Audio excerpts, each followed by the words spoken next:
रहीम। आप नींबू देख रहे होंगे, मैंने नींबू को एक काट के भी रखा है।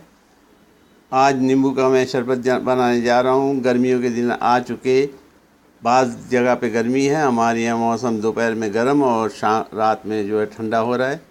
मैंने सोचा आज ना शरबत बना के रख दिया जाए, दोपहर में पिया जाए। इसके बाद जो मैं शरबत बनाऊँगा, अदरक का बनाऊँगा और पुदीने का शरबत भी बनाऊँगा। इस तरह हम शरबतों के बारे में याद रखेंगे। रमज़ानों में तो बेइंतहा इन चीज़ों की ज़रूरत होती है। मैंने जग लिया है, उसमें थोड़ा सा पानी, 1.5-2 गिलास पानी डाला है और आधा नींबू मैंने काट लिया है, अलग कर लिया है। नींबू ये बड़ा होना चाहिए और छिलके के साथ होना चाहिए। मैं इसको नींबू को टुकड़े करके अपने जग के अंदर डालता हूँ। शक्कर का इस्तेमाल आप कर सकते हैं, चाहे पार्क बनाएं यानी शक्कर को पका लें और ठंडा कर लें।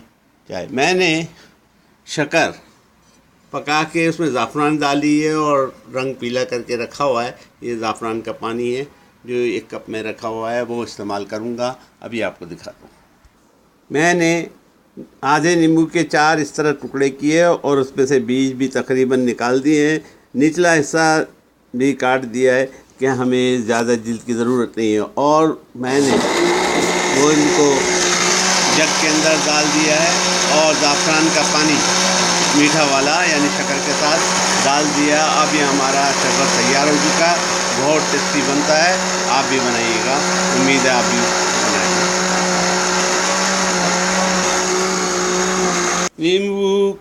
नींबू का शरबत तैयारी के बाद सर्विंग के लिए तैयार है। ज़बरदस्त कलर और ज़बरदस्त टेस्ट।